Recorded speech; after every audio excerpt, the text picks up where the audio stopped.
വീരപ്പൻ വേട്ടയുടെ മറവിൽ ഭരണകൂട ഭീകരത അരങ്ങേറിയ വാച്ചാത്തി സംഭവം തമിഴിൽ സിനിമയാകുന്നു.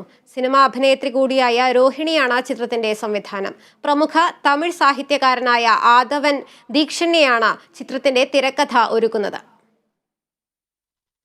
ജയലളിത സർക്കാർ ഒരു ആദിവാസി ഗ്രാമത്തോട് ചെയ്ത ക്രൂരതയും അതിന് ഇരയായ സ്ത്രീകൾ നടത്തിയ ചെറുത്തുനിൽപ്പുമാണ് സിനിമയുടെ ഉള്ളടക്കം. സ്വതന്ത്ര ഇന്ത്യയുടെ ചരിത്രത്തിൽ നടന്ന ഏറ്റവും ഭീകരമായ ഭരണകൂട വേട്ടകളിലൊന്നായിരുന്നു വാച്ചാത്തിയിൽ അരങ്ങേറിയത്. 1992 ജൂൺ 20 വീരപ്പൻ വേട്ടയുടെ മറവിൽ വാച്ചാത്തിയിൽ ആദിവാസി ഗ്രാമത്തിലേക്ക് വനംവകുപ്പിലെയും പോലീസിലെയും 269 ഉദ്യോഗസ്ഥർ സായുധരായി പാഞ്ഞെത്തി. കണ്ണിൽ കണ്ടവരെയെല്ലാം ക്രൂരമായി മർദ്ദിക്കുകയും 154ഓളം വീടുകൾ ചുട്ടരിക്കുകയും ചെയ്തു. ഇരകളായ സ്ത്രീകൾ CPMന്റെ നേതൃത്വത്തിൽ നടത്തിയ ചെറുത്തുനിൽപ്പാണ് ദൃശ്യാവിഷ്കരിക്കുന്നത്. CBI അന്വേഷിച്ച കേസിൽ 2011 പ്രത്യേക കോടതി ദൌത്യസംഘത്തിലെ 215 ഉദ്യോഗസ്ഥർ പ്രതികളാണെന്ന് വിധിച്ചു. ബലാത്സംഗം ചെയ്ത 17 ഉദ്യോഗസ്ഥർ ഇരകൾക്ക് 5 ലക്ഷം രൂപ നഷ്ടപരിഹാരം നൽകണമെന്നായിരുന്നു വിധി. പ്രതികളിൽ 54 പേർ വിചാരണ കാലയളവിൽ മരണപ്പെട്ടിട്ടുണ്ട്. ചലച്ചിത്ര താരം രോഹിണിയാണ് സിനിമയുടെ സംവിധാനം. തിരക്കഥയൊരുക്കിയിരിക്കുന്നത് പ്രമുഖ തമിഴ് സാഹിത്യകാരനും തമിഴ്നാട് മുർപോക്ക് എഴുത്താളൻ കലൈഞ്ചർ സംഘം ജനറൽ സെക്രട്ടറിയുമായ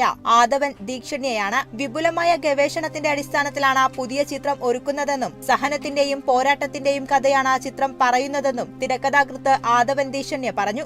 സിനിമയുടെ ചിത്രീകരണം ഉടൻ ആരംഭിക്കും. Entertainment desk, Kerala vision news.